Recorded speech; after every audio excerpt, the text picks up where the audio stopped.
नमस्कार दोस्तों, आज हम बात करने वाले हैं राजस्थान कर्मचारी चयन बोर्ड।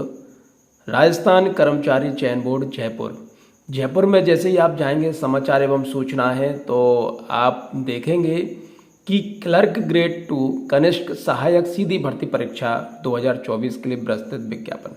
जैसे आप डाउनलोड पर क्लिक करेंगे तो ये विज्ञापन आपका डाउनलोड हो जाएगा। ठीक, तो आज हम बात करते हैं इसी की कि कैसी वैकेंसी है, क्या डिमांड रखी हुई है, कि क्या आयु चाहिए इसमें, क्या योग्यता चाहिए। तो आज हम पूरी डिटेल देखेंगे। 13 तारीख का विज्ञापन है। राजस्थान कर्मचारी चयन बोर्ड जयपुर, लिपिक ग्रेड 2 कनिष्ठ सहायक संयुक्त सीधी भर्ती। ध्यान रखिए, सीधी भर्ती है, 2024 की है। राजस्थान सचिवालय मंत्रालयिक सेवा नियम 1970, राजस्थान लोक सेवा आयोग लिपिक वर्गीय एवं अधीनस्थ नियम तथा विनियम 1999 एवं राजस्थान अधीनस्थ एवं मंत्रालयिक सेवा नियम 1999 के अंतर्गत क्रमशः शासन सचिवालय, राजस्थान लोक सेवा आयोग एवं प्रशासनिक सुधार विभाग के माध्यम से राज्य सरकार के अधीनस्थ विभागों और कार्यालयों के लिए लिपिक ग्रेड 2 कनिष्ठ सहायक के रिक्त पदों पर भर्ती हेतु समान पात्रता परीक्षा सीनियर सेकेंडरी स्तर 2022 में सम्मिलित अभ्यर्थियों से ऑनलाइन आवेदन पत्र, ऑनलाइन फॉर्म आमंत्रित किए जाते हैं। विभाग का नाम राज्य सचिवालय, पद का नाम लिपिक ग्रेड 2, गैर अनुसूचित क्षेत्र 584 हैं, अनुसूचित क्षेत्र नहीं है, कुल योग 584। राजस्थान लोक सेवा आयोग लिपिक ग्रेड 2 61 राज्य के अधीनस्थ विभाग या कार्यालय कनिष्ठ सहायक 2788 764 3552, गैर अनुसूचित क्षेत्र 3433, अनुसूचित क्षेत्र 764 और कुल योग जो है वो 4197 हैं। अभ्यर्थी हेतु विशेष निर्देश, इस बात का आप खास ध्यान रखिए जो निर्देश बताए जा रहे हैं। राज्य सरकार के आदेश पत्रांक प 73 कार्मिक 2021 जयपुर दिनांक 23/5/2022 की पालना में समान पात्रता परीक्षा सीनियर सेकेंडरी स्तर 2022 की पात्रता परीक्षा बोर्ड द्वारा आयोजित करवाई जाकर अभ्यर्थियों के स्कोर कार्ड दिनांक 16/5/2023 को जारी किए गए हैं। समान पात्रता परीक्षा सीनियर सेकेंडरी स्तर 2022 की पात्रता परीक्षा में सम्मिलित वे अभ्यर्थी जो लिपिक ग्रेड 2 या कनिष्ठ सहायक के पदों की योग्यता रखते हैं ऑनलाइन आवेदन भर सकते हैं। इन आवेदन भरने वाले अभ्यर्थियों में से समान पात्रता परीक्षा सीनियर सेकेंडरी स्तर 2022 में अर्जित स्कोर के अनुसार विज्ञापित पदों के 15 गुणा न्यूनतम कट ऑफ मार्क्स प्राप्त करने वाले अभ्यर्थी लिपिक ग्रेड 2 कनिष्ठ सहायक के पदों की परीक्षा में शामिल होने के लिए पात्र होंगे। कार्मिक विभाग की अधिसूचना दिनांक 23/5/2022 एवं पत्र दिनांक 9/5/23 के क्रम में न्यूनतम अंक अवधारित करते समय भर्ती एजेंसी यह विचार करेगी कि समान पात्रता परीक्षा सीनियर सेकेंडरी स्तर में उल्लेखित पद पर विज्ञापित रिक्तियों की कुल संख्या के 15 गुना अभ्यर्थी इस प्रकार विज्ञापित रिक्तियों के लिए आवेदन करने के लिए पात्र होंगे, किंतु उक्त श्रृंखला में उन समस्त अभ्यर्थी जो कि वही अंक अर्जित करते हैं जो भर्ती एजेंसी द्वारा किसी निम्नतर श्रृंखला के लिए नियत किए जाएं, समान पात्रता परीक्षा सीनियर सेकेंडरी स्तर में उल्लेखित पदों पर चयन के लिए संचालित लिखित परीक्षा में प्रवेश दिया जाएगा। इस बात का आप खास ख्याल रखिएगा। परंतु यदि भर्ती एजेंसी की यह राय हो कि समान पात्रता परीक्षा सीनियर सेकेंडरी स्तर में उल्लेखित पद पर भर्ती के लिए संचालित लिखित परीक्षा में उपस्थित होने के साधारण मानक के आधार पर आरक्षित प्रवर्ग वाले अभ्यर्थियों की पर्याप्त संख्या उपलब्ध नहीं है तो भर्ती एजेंसी द्वारा ऐसे आरक्षित प्रवर्ग वाले अभ्यर्थियों को प्रवेश देने के लिए शिथिल मानक लागू किया जा सकेगा, ताकि उस प्रवर्ग में के अभ्यर्थियों की पर्याप्त संख्या लिखित परीक्षा में उपस्थित होने के लिए उपलब्ध हो। इस प्रयोजन के लिए रिक्तियों की कुल अनुमानित संख्या के 15 गुना की विचार की संख्या सीमा शिथिल मानी जाएगी। तथापि लिखित परीक्षा में उपस्थित होने के लिए। इस प्रकार अतिरिक्त रूप से अहर्त अभ्यर्थी केवल उनके प्रवर्गों के लिए आरक्षित पदों पर चयन के लिए पात्र होंगे। नंबर 2, शासन सचिवालय राजस्थान लोक सेवा आयोग के लिए लिपिक ग्रेड 2 एवं प्रशासनिक सुधार विभाग के माध्यम से राज्य सरकार के अधीनस्थ विभागों कार्यालयों के लिए कनिष्ठ सहायक के पदों पर चयनित अभ्यर्थियों को उक्त विभागों का आवंटन वरीयता सह प्राथमिकता के आधार पर किया जाएगा। अतः ऑनलाइन आवेदन प्रस्तुत करते समय अभ्यर्थी जिन विभागों पर स्थापना चाहते हैं उन विभागों का प्राथमिकता क्रम पद कोड संख्या के अनुसार अवश्य भरें। ध्यान रखिए, अगर आपको जो चाहिए उस पर लिख दे विभाग, अन्यथा उनके विभागों का आवंटन बोर्ड द्वारा अपने स्तर पर वरीयता के आधार पर पद कोड संख्या के अनुसार किया जाएगा। प्रशासनिक सुधार विभाग को उनकी अर्थनामे में वर्णित रिक्त पदों के विरुद्ध चयनित अभ्यर्थी बोर्ड द्वारा उपलब्ध करवाए जाएंगे। प्रशासनिक सुधार विभाग के लिए चयनित अभ्यर्थियों को विभागों का आवंटन प्रशासनिक सुधार विभाग द्वारा किया जाएगा। ऑनलाइन एप्लीकेशन फॉर्म में समस्त वांछित सूचना अवश्य अंकित करें। ऑनलाइन आवेदन भरने से पूर्व बोर्ड की वेबसाइट पर उपलब्ध इस विज्ञप्ति को ध्यानपूर्वक पढ़ लें तथा इसमें दिए गए निर्देशों को ध्यान में रखते हुए आवेदन भरें। कोई सूचना गलत या पूर्ण भरने पर आवेदक का आवेदन पत्र निरस्त, रद्द कर उसे परीक्षा से वंचित प्रवेश नहीं दिया जाएगा, जिसकी जिम्मेदारी स्वयं आवेदक की होगी तथा गलत सूचना या पूर्व आवेदन के सुधार हेतु पत्र व्यवहार स्वीकार नहीं किया जाएगा। ऑनलाइन आवेदन की प्रक्रिया, बोर्ड द्वारा आवेदन ऑनलाइन एप्लीकेशन फॉर्म के लिए जाएंगे जिन्हें राज्य के निर्धारित ई मित्र कियोस्क या जन सुविधा केंद्र के माध्यम से भरा जा सकता है। ऑनलाइन आवेदन पत्र भरने से पूर्व सर्वप्रथम अभ्यर्थी प्रस्तुत विज्ञापन का अध्ययन आवश्यक रूप से कर लेवे। तदुपरांत ये अभ्यर्थी ऑनलाइन आवेदन करे। ऑनलाइन आवेदन करने की प्रक्रिया निम्न अनुसार होगी। ऑनलाइन आवेदन करने के लिए अभ्यर्थी को बोर्ड के ऑनलाइन पोर्टल rsmssb.rajasthan.gov.in अथवा rssb.rajasthan.gov.in पर रिक्रूटमेंट एडवर्टाइजमेंट पर उपलब्ध अप्लाई ऑनलाइन लिंक को क्लिक कर अथवा SSO पोर्टल से लॉगिन करने के उपरांत सिटीजन एप्स G2GC में उपलब्ध रिक्रूटमेंट पोर्टल का चयन करना होगा। इसके बाद अभ्यर्थी अप्लाई नाउ पर क्लिक करेगा।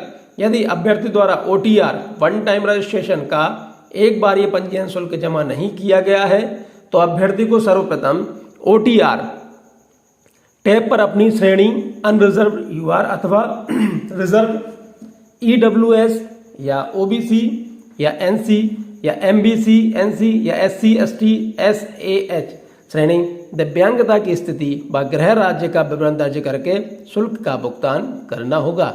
ऑनलाइन आवेदन में अभ्यर्थी को OTR के समय भरी गई श्रेणी दिव्यांगता की स्थिति व गृह राज्य के अनुरूप ही ऑप्शन भरने हेतु मिलेंगे। अतः अभ्यर्थी OTR प्रक्रिया को सावधानी से भरे। OTR प्रक्रिया को पूरा करने के बाद अभ्यर्थी SSO के माध्यम से आवेदन कर सकेगा।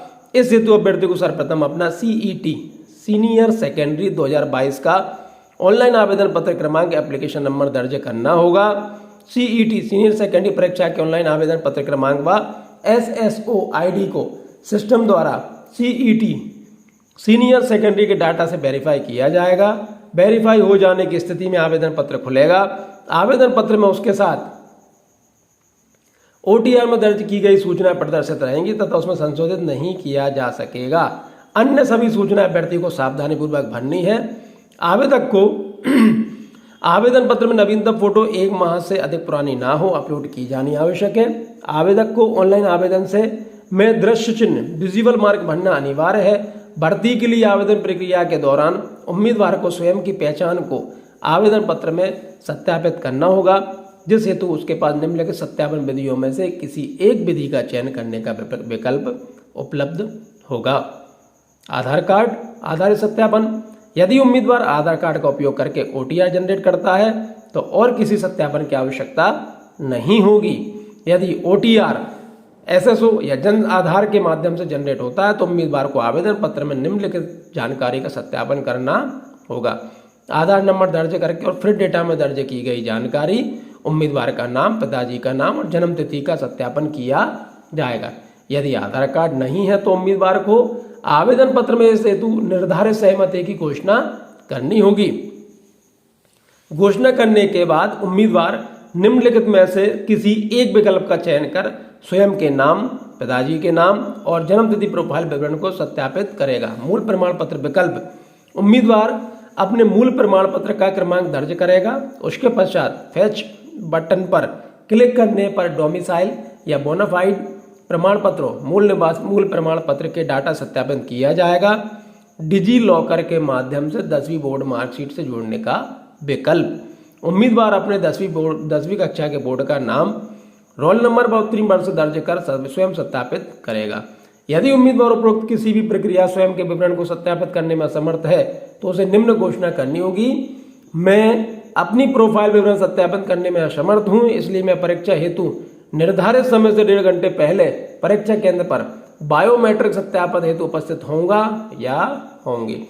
यदि आपका सत्यापन किसी भी चीज से नहीं हो पा रहा है तो आपको ये लिख कर देना होगा कि मैं 1.5 घंटे पहले जो भी एग्जाम सेंटर होगा वहां पर पहुंचूंगा या पहुंचूंगी और फिर मैं बायोमेट्रिक से सत्यापन करवाऊंगा। उक्त अनुसार सत्यापन हो जाने के पश्चात उम्मीदवार निर्धारित प्रक्रिया से आवेदन पत्र भर सकेगा। आवेदन पत्र में उसके द्वारा ओटीआर में दर्ज की गई सूचनाएं प्रदर्शित रहेंगी एवं उसे संशोधन नहीं किया जा सकेगा। अन्य सभी सूचनाएं अभ्यर्थी को सावधानी पूर्वक भरनी होंगी। ई मित्र द्वारा ऑनलाइन आवेदन में की गई गलती को आवेदक की गलती माना जाएगा। आवेदन पत्र को फाइनल सबमिट करते ही अभ्यर्थी का ऑनलाइन आवेदन क्रमांक जनरेट हो जाएगा। अभ्यर्थी को इस ऑनलाइन आवेदन पत्र का प्रिंट अपने पास सुरक्षित रख लेना है। ऑनलाइन फॉर्म जब आप भरेंगे तो ऑनलाइन फॉर्म भरने के बाद जब आपको एक जो पर्ची निकलेगी उसको आपको बहुत ज्यादा संभाल कर रखना है। अभ्यर्थी एक बार ये पंजीयन शुल्क जमा करवाने हेतु अन्य किसी अन्य पोर्टल अथवा सुविधा का उपयोग नहीं करें। अभ्यर्थी एक बार ये पंजीयन शुल्क का भुगतान आवेदन की अंतिम दिनांक से पूर्व सुनिश्चित करें ताकि किसी प्रकार के भुगतान की संबंधित ट्रांजेक्शन के लंबित रहने का सत्यापन समय रहते हो सके, अन्यथा इसकी जिम्मेदारी स्वयं अभ्यर्थी की होगी। आवेदक अपने स्वयं का ही मोबाइल नंबर, ईमेल आईडी दर्ज करें तथा इसे नहीं बदले। महत्वपूर्ण सूचनाएं आवेदन में दर्ज मोबाइल नंबर या ईमेल आईडी पर ही भेजी जाती हैं। आवेदक अपनी स्वयं की SSO आईडी से ही आवेदन भरना सुनिश्चित करे, अन्य दूसरे की SSO आईडी से भरा गया आवेदन मान्य नहीं किया जाएगा। अपनी आईडी से भरे, अपना मोबाइल नंबर चेंज न करे, अपनी मेल आईडी चेंज न करे। आवेदक को ऑनलाइन आवेदन करने के पश्चात ऑनलाइन आवेदन पत्र क्रमांक आवश्यक रूप से प्राप्त होगा और यदि आवेदन पत्र क्रमांक अंकित या प्राप्त नहीं होता है तो इसका अर्थ है कि आपका आवेदन पत्र स्वीकार नहीं हुआ है। आवेदन पत्र के प्रीव्यू को आवेदन का सबमिट होना नहीं माना जाएगा। मैं कई सारी वैकेंसी बताता हूं कि जब तक आपको पर्ची प्राप्त ना हो, एप्लीकेशन आईडी ना हो, तब तक आपका फॉर्म नहीं भरा हुआ है, ऐसा आपको मानना है। आवेदक को आवेदन करते समय अगर किसी प्रकार की कोई समस्या हो तो रिक्रूटमेंट पोर्टल पर दिए गए हेल्प डेस्क नंबर या ईमेल आईडी पर संपर्क करें। अभ्यर्थी बिना कार्यालय में उपस्थित हुए अपनी समस्याओं और शिकायतों को राजस्थान संपर्क पोर्टल पर ऑनलाइन दर्ज करवा सकते हैं। इस हेतु citizen call centre toll free number 181 पर भी शिकायत दर्ज कराने एवं उसकी सूचना प्राप्त करने की निःशुल्क सुविधा है। आवेदक द्वारा ऑनलाइन आवेदन में गलत सूचना देने, तथ्य छुपाने पर बोर्ड अभ्यर्थियों पर निम्न अनुसार नियम अनुसार कार्रवाई के लिए स्वतंत्र होगा। समस्त सूचनाएं बोर्ड की वेबसाइट, ये बोर्ड की वेबसाइट है, इन पर आपको दोनों में rajasthan.ssb.rajasthan.gov.in rajasthan.gov.in के माध्यम से प्रकाशित सूचित की जाएंगी। कृपया इस भर्ती परीक्षा के संबंध में समस्त अद्यतन जानकारी बोर्ड की वेबसाइट में निरंतर रूप से देखते रहें। अलग से कोई पत्राचार नहीं किया जाएगा। एक बार कार्मिक विभाग के परिपत्र दिनांक 19/4/2023 के द्वारा अभ्यर्थियों को अपनी SSO आईडी द्वारा लॉगिन करने के बाद एक बार ये पंजीयन प्रणाली वन टाइम रजिस्ट्रेशन ऑप्शन पर जाकर निम्नानुसार निर्धारित पंजीयन शुल्क राज्य के निर्धारित ई मित्र कियोस्क या जन सुविधा केंद्र CSC के माध्यम से चयन बोर्ड को ऑनलाइन जमा करावे। सामान्य वर्ग व क्रीमी लेयर श्रेणी के अन्य पिछड़ा वर्ग, अति पिछड़ा वर्ग के आवेदन हेतु 600 रुपये। राजस्थान के नॉन क्रीमी लेयर श्रेणी के अन्य पिछड़ा वर्ग, अति पिछड़ा वर्ग एवं आर्थिक रूप से कमजोर वर्ग, अनुसूचित जाति, अनुसूचित जनजाति के आवेदन हेतु 400, समस्त दिव्यांगजन आवेदन हेतु 400 रुपये। नोट, राजस्थान राज्य से भिन्न अन्य राज्यों के अनुसूचित जाति, अनुसूचित जनजाति, अन्य पिछड़ा वर्ग, अति पिछड़ा वर्ग, आर्थिक रूप से कमजोर वर्ग के अभ्यर्थियों को सामान्य वर्ग का अभ्यर्थी माना जाएगा था। ऐसे आवेदकों को सामान्य अभ्यर्थियों के निर्धारित पंजीयन शुल्क देना होगा। पूर्व में एक बार ये पंजीयन शुल्क जमा करवा चुके अभ्यर्थी को दोबारा शुल्क दे नहीं होगा। चलिए अब हम बात करते हैं कि लिपिक ग्रेड थर्ड, लिपिक ग्रेड सेकंड, कनिष्क सहायक के रिक्त पदों का वर्गवार आरक्षण इस प्रकार से है। तो ये आरक्षण आप देख लीजिए, इसके विषय में मैं बिल्कुल नहीं बताऊंगा, क्योंकि आप देख लीजिए, आपको जहां जैसा लगता है, जिस कैटेगरी में आप आते हैं उस कैटेगरी के हिसाब से आप अपनी व्यवस्थाएं देख लीजिए, क्योंकि वैसे भी हमारा वीडियो बहुत बड़ा होने वाला है, क्योंकि बहुत बड़ी वैकेंसी है। देखते हैं, दिव्यांगजन, भूतपूर्व सैनिक, ये समाज, दिव्यांगजन, भूतपूर्व सैनिक, सामाजिक रूप से क्षैतिज आरक्षण, कनिष्क सहायक, क्षैतिज आरक्षण।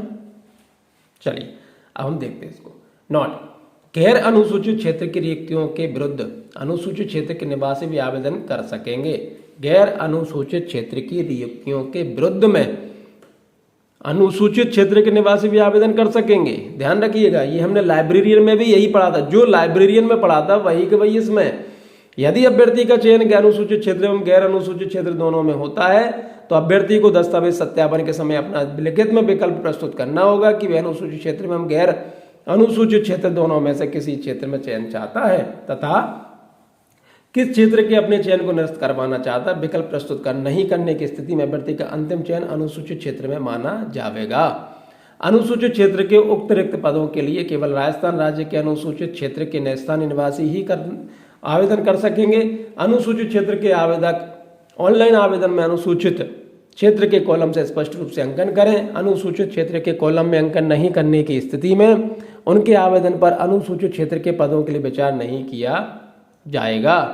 शासन सचिवालय राजस्थान लोक सेवा आयोग के लिए लिपिक ग्रेड सेकंड एवं प्रशासनिक सुधार विभाग के माध्यम से राज्य सरकार के अधीनस्थ विभागों कार्यालयों के लिए कनिष्क सहायक के पदों पर चयनित अभ्यर्थियों को उक्त विभागों का आवंटन वरीयता सह प्राथमिकता मेरिट कम प्रायोरिटी के आधार पर किया जाएगा। अतः ऑनलाइन आवेदन प्रस्तुत करते समय अभ्यर्थी जिन विभागों में पदस्थापना चाहते हैं उन विभागों को प्राथमिकता क्रम पद कोड संख्या के आवश्यक से कर दे। ये हम पढ़ ही चुके हैं, विशेष सूचना है, थोड़ा सा देख लेते हैं हम। अनुसूचित जाति, अनुसूचित जनजाति, अन्य पिछड़ा वर्ग, अति पिछड़ा वर्ग, आर्थिक रूप से कमजोर वर्ग के अभ्यर्थियों को नियम अनुसार आरक्षण का लाभ दिया जाएगा। ये भी हम पढ़ चुके हैं, पहले भी आपने हमारे वीडियो देख चुके होंगे तो उसमें पूरी चीज़ें लिखा हुआ है, ये सब हम पढ़ चुके। भूतपूर्व सैनिकों के लिए भी भूतपूर्व सैनिकों के आश्रितों को भूतपूर्व सैनिकों के आरक्षित पदों का लाभ दे नहीं होगा, ये हमें पहले से ही पता है, आप लोग इस चीज़ों को भी देख चुके हैं। उत्कृष्ट खिलाड़ी के पदों हेतु अब हम आते हैं अंतर्राष्ट्रीय खेल संस्था। उक्त सारणी के स्तंभ संख्या 2 में उल्लेखित अंतर्राष्ट्रीय खेल संस्था द्वारा आयोजित नीचे दी गई अनुसूची के स्तंभ संख्या 3 में उल्लेखित खेलकूद के लिए किसी अंतर्राष्ट्रीय टूर्नामेंट या चैंपियनशिप में व्यक्ति या टीम स्पर्धा में भारतीय टीम के प्रतिनिधित्व किया हो। अंतर्राष्ट्रीय खेल संस्था टूर्नामेंट चैंपियंस का नाम इसमें इन्होंने किया हुआ हो। School games federation of India द्वारा आयोजित किसी खेलकूद के किसी स्कूल नेशनल गेम्स में व्यक्ति या टीम स्पर्धा में मेडल जीता हो। कृपया उत्कृष्ट खिलाड़ी श्रेणी वे ही अभ्यर्थी आवेदन करें जिनके पास उपरोक्त बिंदु की संख्या 1 से 5 में बढ़ने श्रेणियों के अनुसार खेल प्रमाण पत्र हो, तभी आप इसमें आवेदन करें। यदि किसी आवेदक ने जानबूझकर बिना योग्य खेल प्रमाण पत्र उत्कृष्ट खिलाड़ी श्रेणी अंकित की है तो बोर्ड द्वारा ऐसे आवेदक के विरुद्ध कार्रवाई भी की जा सकती है। देखिए, मेरा हमेशा आपसे ये कहना रहता है कि आप जो भी चीज़ें भरें बिल्कुल सही भरें। उत्कृष्ट खिलाड़ी को खेल प्रमाण पत्र इस भर्ती में आवेदन करने की अंतिम तिथि तक प्रस्तुत करना होगा। दिव्यांगजन निःशक्तजनों के लिए राजस्थान दिव्यांगजन अधिकार नियम 2018 के अंतर्गत निम्नलिखित श्रेणी के दिव्यांगजनों को ही आरक्षण का लाभ दे होगा। ये श्रेणी है, इनको ही लाभ दे होगा, इस चीज़ का आप खास ख्याल रखें। अनुसूचित क्षेत्र के अभ्यर्थियों के लिए विशेष निर्देश, ये हम ऑलरेडी पहले ही पढ़ चुके हैं। अब हम वेतनमान पर आते हैं। राज्य सरकार द्वारा दे वेतन 7वें वेतन आयोग के अनुसार लिपिक ग्रेड सेकंड या कनिष्ठ सहायक का वेतनमान पे मैट्रिक्स लेवल 5 निर्धारित है। परिवीक्षा कार्य में मासिक नियत पारिश्रमिक राज्य सरकार के आदेश के अनुसार दे होगा। अन्य शर्तें, सीधी भर्ती द्वारा सेवा में नियुक्त परिवीक्षाधीन प्रशिक्षु ट्रेनी को परिवीक्षा की अवधि के दौरान मासिक नियत पारिश्रमिक ऐसी दरों पर सदन किया जाएगा जो सरकार द्वारा समय समय पर नियत की जावे। सीधी भर्ती द्वारा सेवा में नियुक्त सभी व्यक्तियों की नियुक्तियां 2 वर्ष की परिवीक्षा अवधि के लिए की जाएंगी। इस अवधि के दौरान पद की वेतन श्रृंखला न देकर राज्य सरकार द्वारा निर्धारित दरों पर नियत पारिश्रमिक फिक्स्ड रिमोनरेशन दे होगा और इसके अतिरिक्त कोई अन्य भत्ते तथा मकान किराया भत्ता, महंगाई भत्ता, शहरी क्षतिपूर्ति भत्ता, वेतन, विशेष वेतन आदि दे नहीं होंगे। परिवीक्षा अवधि में अन्य सुविधाएं एवं अवकाश आदि राजस्थान सेवा नियमों में निहित संशोधित प्रावधानों के अनुसार दिए होगा। परिवीक्षा अवधि को समाप्त पर पद की वेतन श्रृंखला का न्यूनतम एवं अन्य भत्ते नियमानुसार दिए होंगे। बस स्थायीकरण का पात्र होगा 2 साल बाद। पात्रता क्या है देख लीजिए। मुख्य चीज है पात्रता। पात्रता है senior secondary from a recognised board of its equivalent examination 12वीं पास और ओ लेवल या higher level certificate course conducted by DOEACC under control of the department of electronics government of India या certificate course on computer concept of NIELIT New Delhi या computer operator and programming assistant COPA या data preparation and computer software DPCS certificate organisation under national और state council और vocational training scheme या degree या diploma या certificate in computer science या computer application from a university established by law in India और from an institution recognition by the government.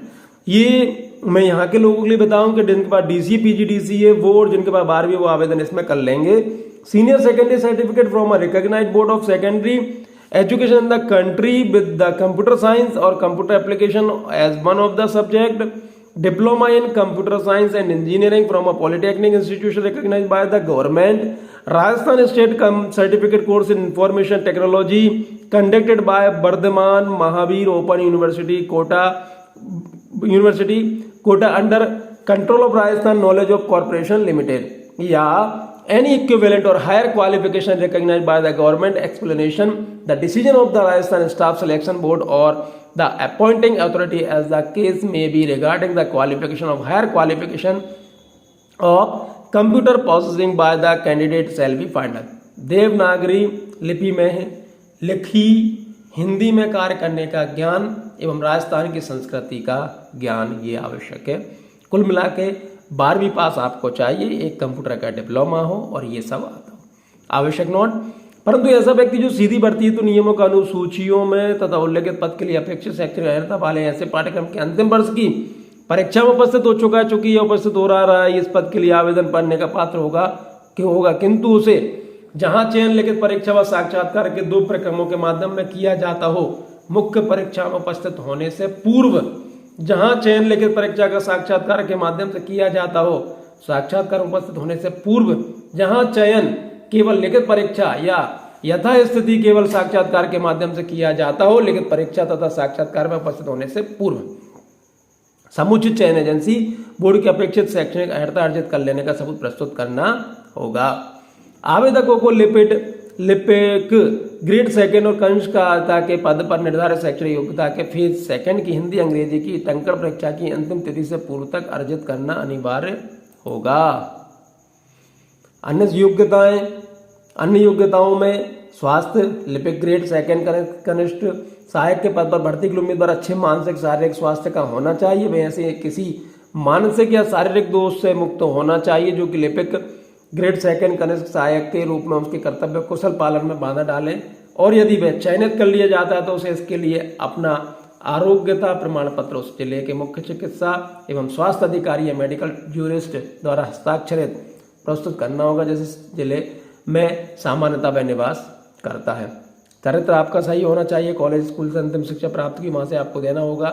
राष्ट्रीयता भारत नेपाल का प्रजाजन हो या भूटान का प्रजाजन, ऐसा तिब्बती शरणार्थी जो दिनांक 1/1/62 से पहले भारत में स्थायी रूप से बसने के विचार से आया था, या भारतीय मूल का व्यक्ति ने जो भारत में स्थायी रूप से बसने के लिए विचार से पाकिस्तान, बर्मा, श्रीलंका, पूर्वी अफ्रीका देश, कीनिया, युगांडा और संयुक्त तंजानिया गणराज्य, भूतपूर्व तंगानिया तथा जंजीबार, जाम्बिया, मालवी, जैर और इथोपिया से भारत में स्थानांतरित कर लिया हो। परंतु शर्त यह है कि वर्ग खा गाड़ा से संबंधित प्रार्थियों को भारत सरकार के गृह एवं न्याय विभाग द्वारा प्रदत्त पात्रता का वांछित प्रमाण पत्र प्रस्तुत करना होगा। विभागीय नियमों में उल्लेखित आवेदन करने की अंतिम तिथि के पश्चात आने वाली आगामी जनवरी के प्रथम दिनांक से आयु की गणना के प्रावधान अनुसार आवेदक दिनांक 1/1/2025 को आवेदक 18 वर्ष की आयु प्राप्त कर चुका हो तथा 40 वर्ष का नहीं हुआ हो, राज्य सरकार की अधिसूचना दिनांक 23/9/2008 के अनुसार जिस भर्ती विशेष में सीधी भर्ती के पदों के लिए भर्ती नहीं हुई हो और कोई आवेदक उस वर्ष की भर्ती में आयु दृष्टि से पात्र था तो उसे उस आयु दृष्टि से पात्र माना जाएगा, किंतु वह छूट 3 वर्ष से अधिक की नहीं दी जाएगी। स्पष्टीकरण, बोर्ड द्वारा पूर्व में लिपिक ग्रेड सेकंड कनिष्ठ सहायता संयुक्त भर्ती 2018 में आयु गणना 1/1/2019 को गई थी। इसके बाद भर्ती नहीं होने के कारण समस्त आवेदकों को अब अधिकतम आयु सीमा में 3 वर्ष की अतिरिक्त छूट दे होगी। बहुत बढ़िया, सभी को 3 वर्षों की छूट मिल जाएगी। उच्चतम आयु सीमा में अन्य विशेष श्रेणी में छूट प्रकार निम्न प्रकार है। अनुसूचित जाति 5 वर्ष की, सामान्य वर्ग की महिला 5 वर्ष की और अनुसूचित जाति अनुसूचित आर्थिक रूप से कमजोर वर्ग की महिला अभ्यर्थी को जो राजस्थान के मूल निवासी हैं 10 वर्ष की। इस चीज को हो गया है, अब ये आप देख लें। और अब हम और आगे बढ़ते हैं। पेंशन नए नियुक्त होने वाले कर्मचारियों के लिए नियमानुसार राज्य सरकार द्वारा देय पेंशन योजना लागू होगी। विवाह पंजीयन 25/5/2006 के अनुसार परिपत्र के जारी होने से के दिनांक से राज्य की सेवा में नियुक्त हेतु विवाह पंजीयन कराना जाना अनिवार्य किया गया है। तत्संबंधी प्रमाण पत्र तथा यथ संबंध समय वांछनीय होगा। आवेदन शुल्क जमा कराने व ऑनलाइन आवेदन पत्र भरने की अवधि, यदि आवेदक द्वारा OTR का एक बार पंजीयन शुल्क जमा नहीं किया गया है तो पंजीयन राज्य के निर्धारित ई मित्र कियोस्क, जन सुविधा केंद्र, CSC, नेट बैंकिंग, ATM कम डेबिट कार्ड एवं क्रेडिट कार्ड के माध्यम से दिनांक 20/2/2024 से दिनांक 20/3/2024 को रात्रि 23 बज के 59 बजे तक मिनट तक जमा कराया जा सकता है। ऑनलाइन आवेदन पत्र दिनांक 20/2/2024 से दिनांक 20/3/2023 को रात्रि 11 बज के 59 तक बोर्ड की साइट पर भरे जा सकते हैं। इसके उपरांत लिंक निष्क्रिय हो जाएगा। आवेदकों को सलाह दी जाती है कि ऑनलाइन आवेदन के अंतिम दिनांक का इंतजार किए बिना समय सीमा के भीतर ऑनलाइन आवेदन करें। परीक्षा आयोजन, लिपिक ग्रेड सेकंड कनिष्ठ सहायता के पदों पर भर्ती तो बोर्ड द्वारा कंप्यूटर आधारित परीक्षा CBT, टैबलेट आधारित परीक्षा TBT, ऑफलाइन OMR आधारित परीक्षा आयोजित करवाई जानी प्रस्तावित है। परीक्षा के संबंध में विस्तृत सूचना बोर्ड की वेबसाइट पर प्रेस विज्ञप्ति के माध्यम से अलग से दी जाएगी। बोर्ड के पास परीक्षा के दिनांक एवं स्थान परिवर्तन करने का अधिकार सुरक्षित है। प्रवेश पत्र, बोर्ड द्वारा समस्त अभ्यर्थियों को बोर्ड की वेबसाइट के माध्यम से ही ऑनलाइन प्रवेश पत्र जारी किए जाएंगे। बोर्ड द्वारा डाक से कोई प्रवेश पत्र नहीं भेजा जाएगा। कुल मिलाकर आप वेबसाइट पर लगातार बने रहें, वेबसाइट को देखते रहें। आपका मेल ID और फ़ोन नंबर आप बिल्कुल भी चेंज ना करें। अनापत्ति प्रमाण पत्र, सभी आवेदक जो पहले सरकारी नौकरी में उनको अनापत्ति प्रमाण पत्र देना होगा। नियुक्तियों की अयोग्यताएं भी वही हैं जो हम पहले कई बार पढ़ चुके हैं। इन चीज़ों को खास ख्याल रखिएगा, आप बिल्कुल ध्यान से पढ़ लीजिएगा इनका, कि जिससे ऐसा ना हो जाए कि आपकी नियुक्ति हो जाए और आप अयोग्य इस चीज़ के लिए ठहरे जाएं। आवेदक जिस श्रेणी के तहत आवेदन करने का पात्र है उसे उस श्रेणी में ही आवेदन पत्र प्रस्तुत करना होगा। इन चीज़ों का भी आपको खास ख्याल रखना होगा। देखिए, वीडियो हमारा बहुत बड़ा हो जाता है, इसलिए कई सारी चीज़ों को हम बहुत ज़्यादा दिमाग पे नहीं लेते, लेकिन आपको पूरी चीज़ें पढ़नी होती हैं क्योंकि आपको ये वाला फॉर्म भर रहे होते हैं। लेकिन मैं आपको फौरी जानकारी दे देता हूँ जिससे कि आपको मुख्य रूप से वो चीज़ें आवश्यक होती हैं। कई बार क्या होता है कि जैसे फॉर्म कैसे भरें इस चीज़ को दिखा देते हैं। कई बार होता क्या आएगा कि आप लोगों को भी बहुत ज़्यादा जल्दी होती है, इस वजह से मैं सिर्फ मेन जो चीज़ें हैं वो मैं आपको बता देता हूँ जिससे आपको आसानी से काम आपका हो पाए। ऑनलाइन आवेदन में संशोधन की प्रक्रिया ये भी आपको पता है। इस प्रक्रिया में आप संशोधन करा सकते हैं, इनके सबके स्क्रीनशॉट खींच सकते हैं या फिर आप इनकी बोर्ड की वेबसाइट पर जाकर इनको आप डाउनलोड भी कर सकते हैं। प्रमाण पत्र, अभ्यर्थी प्रमाण पत्र के संबंध में प्रावधान, आवेदक द्वारा ऑनलाइन आवेदन में भरी गई शैक्षिक योग्यता को अंतिम रूप से मान्य किया जाएगा। ऑनलाइन आवेदन में दर्ज योग्यता के अतिरिक्त अन्य संस्था विश्वविद्यालय प्रवृत्त डिग्री डिप्लोमा को स्वीकार मान्य नहीं किया जाएगा। ये पूरी जानकारी देख लीजिए, ये देख लीजिए पूरी जानकारी।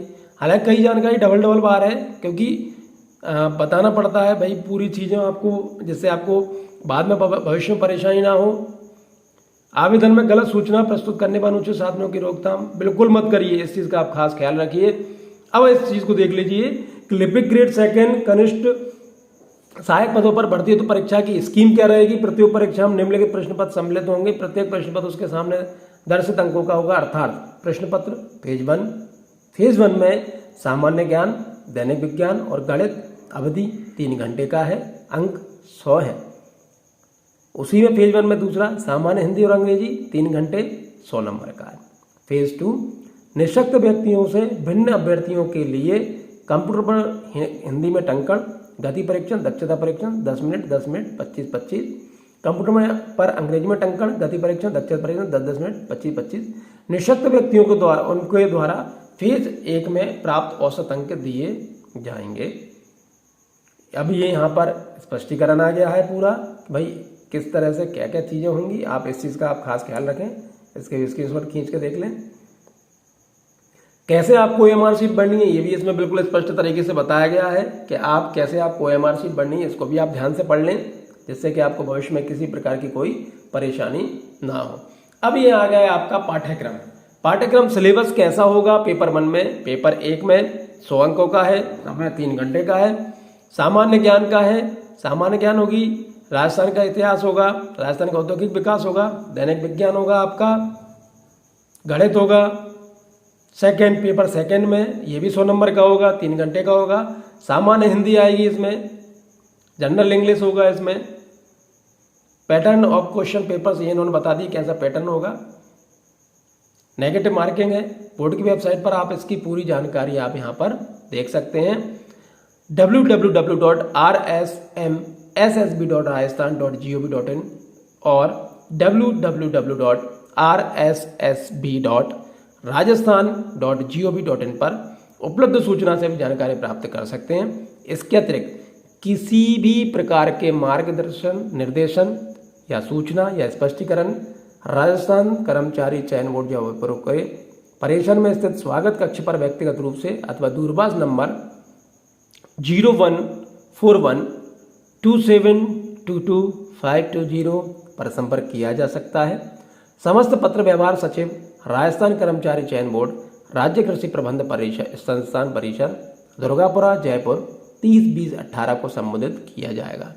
इस तरह से ये वैकेंसी हमारी पूरी हो गई है। अब मैं ये आशा करता हूँ कि ज़्यादा से ज़्यादा लोग इस वैकेंसी को पर जाएं और ज़्यादा से ज़्यादा लोग इसमें सेलेक्ट हो जाएं। मेरी आपसे यही, मेरी तरफ से आपको यही शुभकामनाएं हैं। और यदि इस वीडियो के माध्यम से आपका चयन हो जाता है तो प्लीज़ आप हमें कमेंट बॉक्स में लिखकर जरूर बताएं, जिससे कि हम भी आपको शुभकामनाएं प्रेषित कर सकें। चलिए, बहुत बहुत धन्यवाद। Thank you.